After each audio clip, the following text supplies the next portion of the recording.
Welcome to the Wealth Twins Podcast, episode number 21.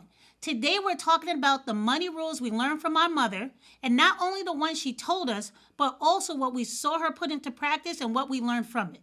So Nicole, what is a money rule you learned from mommy, and what is one that you want to put out there? I love right how now? you still say mommy and you're in your 40s, but okay. The first money rule, and I know Nadia probably knows this because our mother used to say this all the time, was your manners will take you further than your money. True. And this is something that we learned very early on, and we still continue on this to today. And I've been around people who have been very poor and been around people who have been very rich.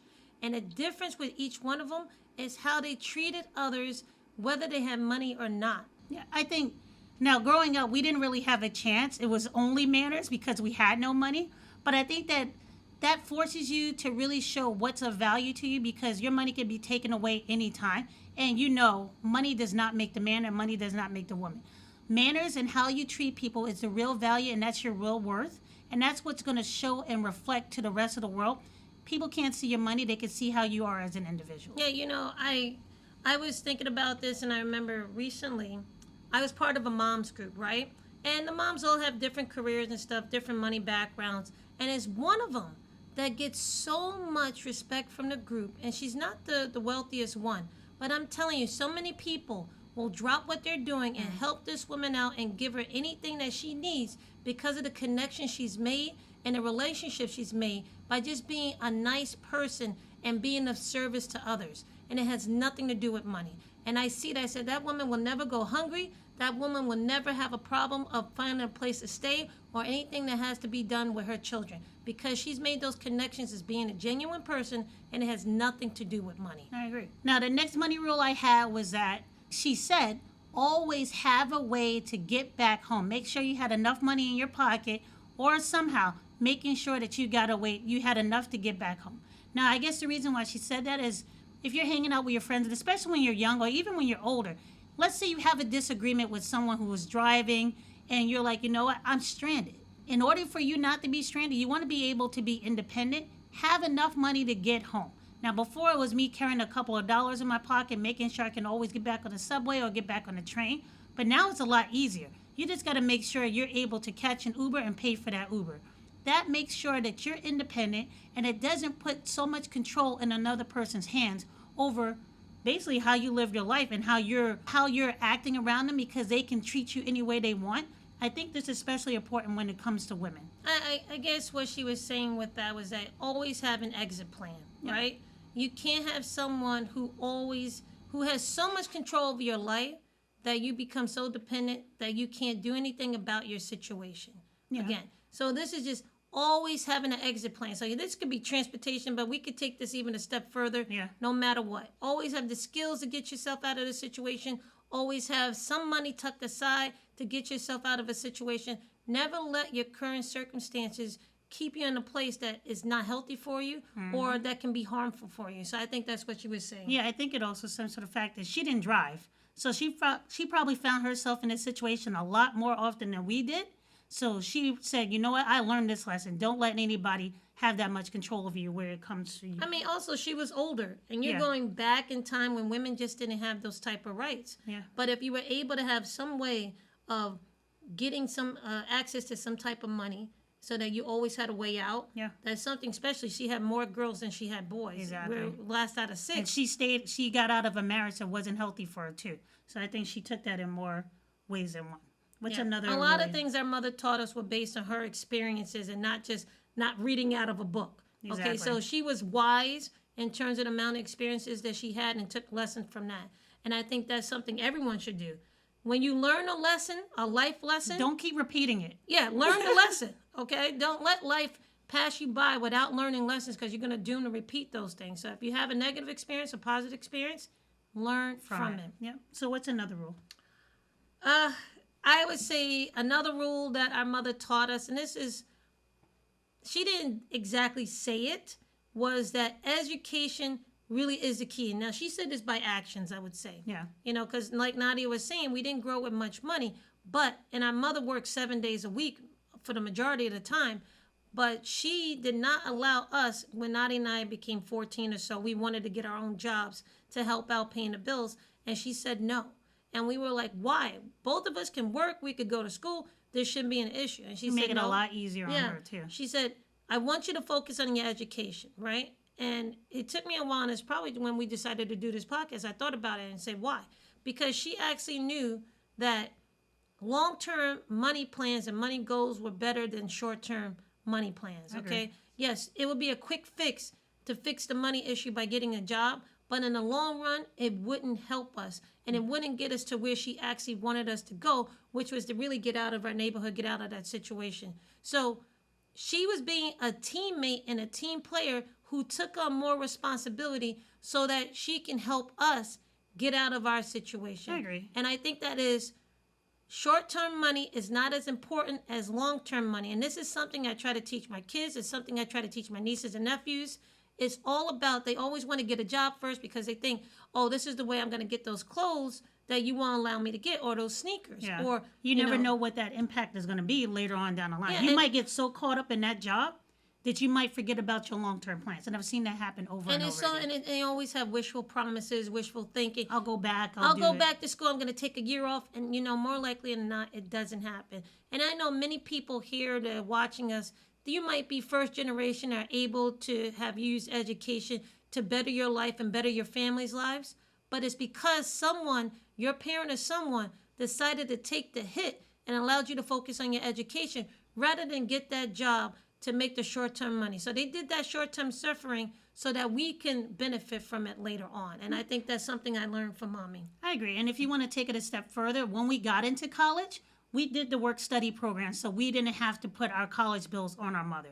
We made sure we covered everything we could so that none of that fell on her. So that short-term thing allowed us to be children longer so we can enjoy that childhood that we had and then focus on things at the things that were pushing us forward in our future rather than getting held down by the day-to-day stuff that adults get weighed down And by. I think this is something we're going to do with our kids too, but one thing that she did do on top, we knew we had money problems. And I think this is where a lot of parents are going wrong with this.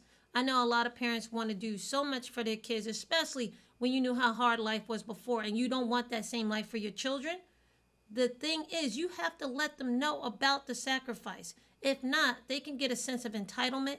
They can get a sense of this is just way life is. And they might be resentful too. No, they might not know. They might not understand the sacrifices happening, so they won't appreciate it. If they know what's going on and you're still allowing them to pursue their dreams, their passions, and just extra activities that are not necessary, then if they know, kids are generally like... You might have a more compassionate kid. You have a more compassionate kid if they know the sacrifices that you're making as a parent to provide them with the life they have. And if you don't have to go into the details of how hard it is. It might not even be hard. Just let them know. Hey, you know what? Yeah. I didn't get this as I was growing up. This didn't grow off of trees. This is what I'm working hard in order to do. This is hard-earned money, and I'm using what I earn in a way that's going to benefit your family, right? I'm using this hard-earned money to help us build wealth and live a better life. But it is earned money. I did something for this, and it's not something that's easily given and should not be easily taken away. So because of that, if you let them know and they'll be appreciative of it, and it'll help you later on in life and remember back and say, you know what, my parents did this for me. I can help them out too.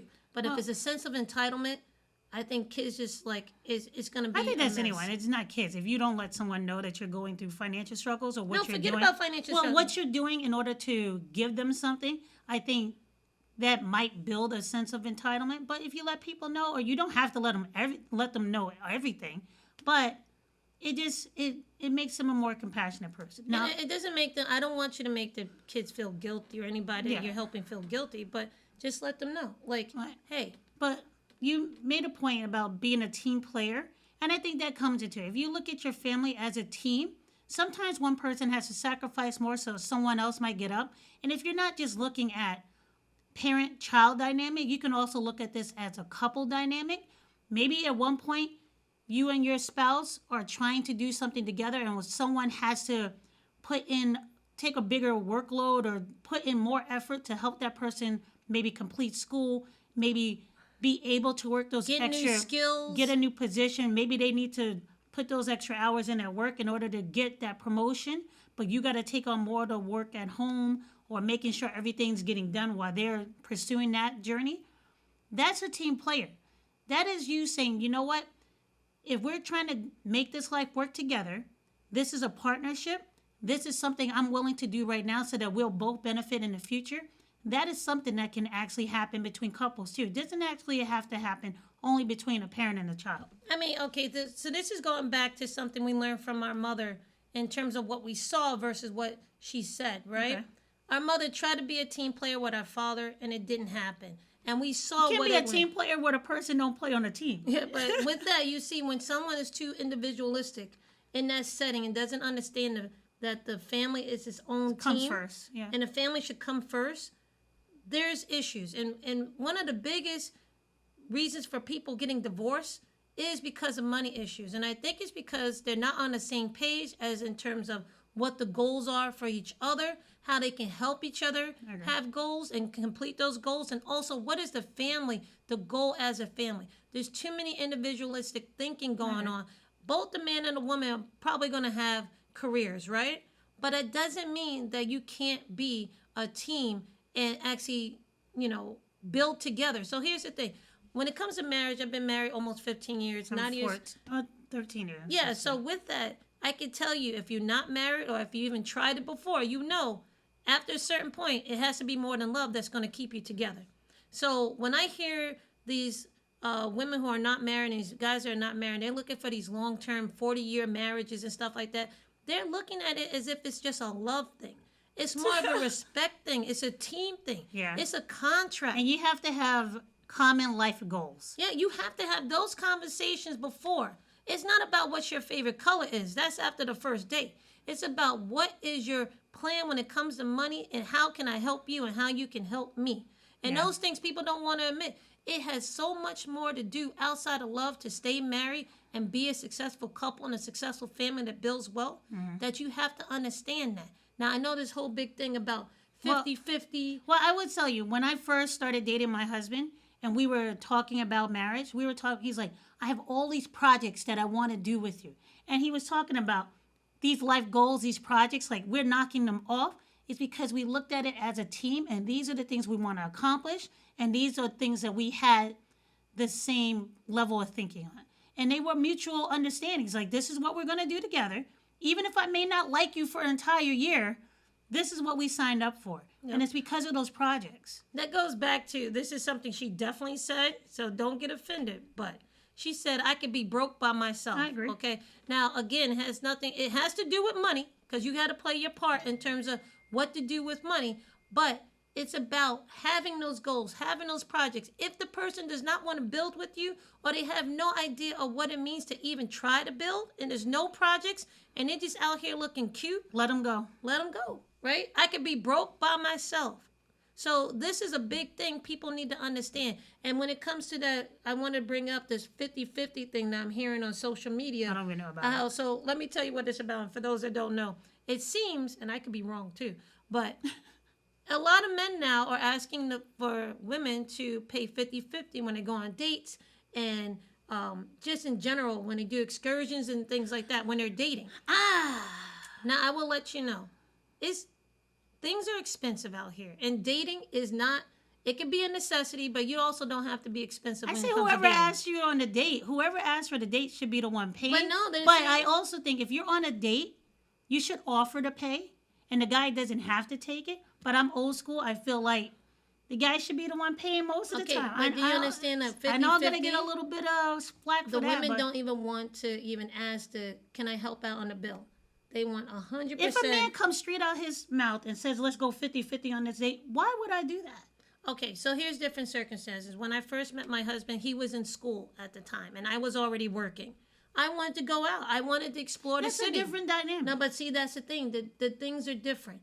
If someone is building themselves up and you already have more money, you can't go 50-50 all the time. Or you got to get creative when it comes to these dates. Do some free dates. There's plenty of things to do for free. Not everything has to be expensive. So it's just funny. Like, 50-50 should not be an immediate turn off. It has to be a case-by-case situation. If I'm going on the first date and we saying 50-50, that's an immediate turn off. But that also depends on who you're with. If this person is a genuine person, they're really trying to do stuff, and they want to build something with you, fine. If it's just let's just look glamorous together, and you know what, this is not You're going to not, lead you're not anywhere. changing my mind on this. If a man comes to me on a first date and said, let's go 50-50, that's the last date we have. But I also on the one, if I've never gone on a date and they never said 50-50 right off the I bat. know. But if you're going on 5 dates These in these 1 is week, new dates. these new dates, be 50, and also I think it's a little easier now with the swiping left or right. Swipe off of me. 'Cause if you 50-50, don't swipe. But people have to have something more to offer than just money. And if you Exactly. can find that in a person,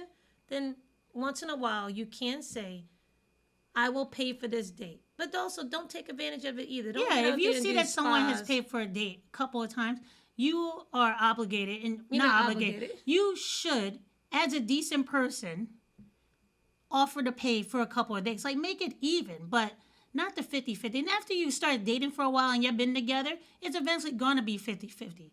So Yeah, I I'm think the just stating it is the thing that's turning me off. Maybe it's the superficialness of it, or like But don't this ask is me on a expected. date if you want to go 50-50, and I get to choose where we're going. I get to choose what we're doing. I think there's situations where women are saying not at all 50-50. So wouldn't be dating. But I mean, even in a situation when they are married, it's okay if the women pay some of the bills too.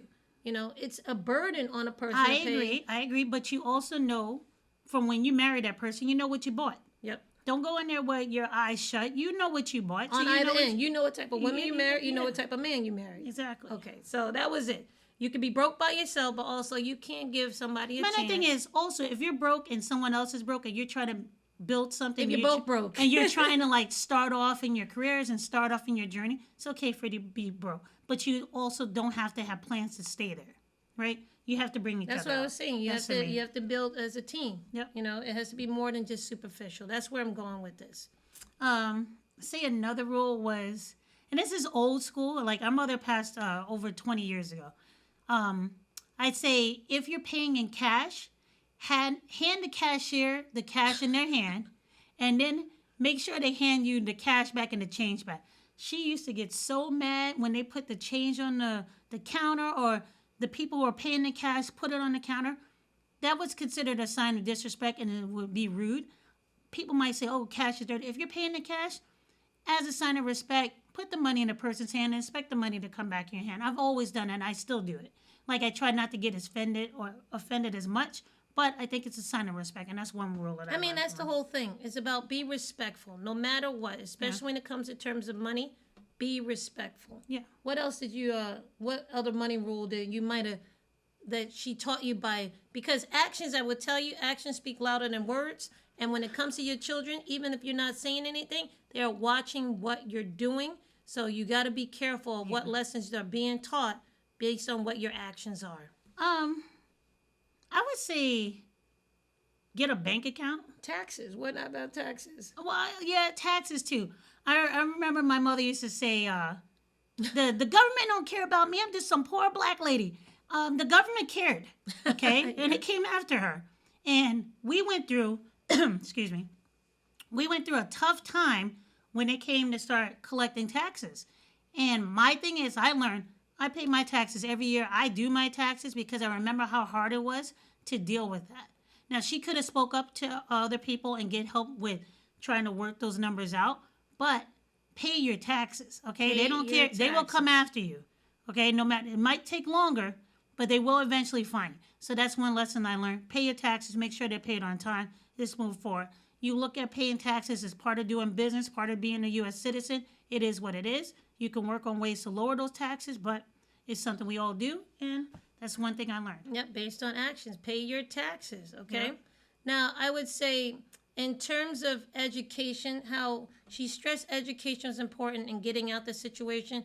What I saw, though, was that, and based on my experience, and Nadia, I would say, agrees with this too, education will only get you there. You need other schools to get past that, okay? Other Education, schools? What do you mean by other that? skills, I would say. Okay. So, education will get you the job that you need to start making money. But if you don't know how to handle that money, if you don't invest that money, you will stay at that job and rely constantly on that job. So education is just the first part. And I think a lot of people that did not grow up with money, who are the first generation to start making money, I think that's where our education from our parents ended, because they didn't know those next Exactly. steps. That money will burn a hole in your pocket. So we have to make more moves and learn on our own what are the next steps that get us past what our parents knew. And that's every child should do that. You have a certain building blocks No, that some you got to parents taught their kids how to Exactly. invest. But it depending on where you're starting from, you have to be the next person to keep pushing that up. And we learned to get our money together. Learn first by getting a bank account. We didn't even know how to write a check or anything. We had to ask questions, not be scared to ask those questions, and learn on our own because we just didn't know. Our mother kept her money in the shoebox in her closet. We didn't know how to do anything. We didn't know no one who had a bank account. So we had to learn that on our own. And we took that, we ran with it, and we saw how much it had changed our lives. So if you're not learning everything from your parents, there are ways for you to learn that on your own and be able to teach that to other people in your family and to your children. I mean, I think that goes with another theme that we like to say. Financial literacy can impact your family in so many ways, either positive or negative. Yeah. And it's the power of financial literacy that can do it. Okay? It's not about how much money you make, which we always say. If you don't know how much you're saving, it's because you don't know how to save it or how to invest it. That's a financial literacy problem. That's not a money problem. Exactly. Okay? So with that, financial literacy has impacted our lives where it took us to the level where our mother couldn't take us because she I don't didn't think know our that mother part. would have ever. Maybe she did think that we would get to the level we are. She She was our biggest fan. She believed in us. Yep. So, but the financial literacy we learned by being in the different rooms that she allowed us to get into, by focusing on the education, allowed us to get into those different rooms, Yeah. and then saying, I'm going to take this opportunity and learn from it and learn around the people, learn from the people I'm around and not just squander this opportunity. And how can I use it to pass the baton on to my own children? That financial literacy was a big key. So you got education, and then it becomes financial literacy. It's your job, if you got the education, is now your job to pass on financial literacy to your children, not just money. And then not just your children, just the people around you. I tried to do this with the We're people trying to who do work it for- now on and we're trying to YouTube. do it on YouTube. Whatever you learn, it's no point of you keeping that information to yourself. Share that with other people because it will just help you grow, help other people grow. And that's what we're mainly put on this world to do, is to help each other. So there's no point in having information and keeping it to yourself. Share with other people. Yeah, this pie is big enough for everyone. It's not something where if you get a bigger slice, someone gets a smaller slice. Exactly. We believe in abundance. I know that sounds, kind Corny. of corny and a growth mindset, but that really is true. At a one point, it's not competition, it's collaboration. And that all, again, goes back to the importance of financial literacy. All right, Nicole, what's another rule that you could put out to the people what mommy showed us? What is another rule you would give them? Now, one of my favorite rules when it came to money that my mother used to tell us all the time, and I can tell you it's not politically correct, but it was definitely true, Okay. was if you're going to hold big money, don't put it in your purse because it can easily be stolen. What you do with that money instead, if you're a woman, you put that money in your bra because those are the only two suckers you can trust. Now, my mother was a straight shooter. Facts. She was very funny as well. But I can't believe there's anything other truer than that, okay? Those are the only But two I suckers don't you do can it trust. though. But I guess you know what Why? Because you don't have big money, or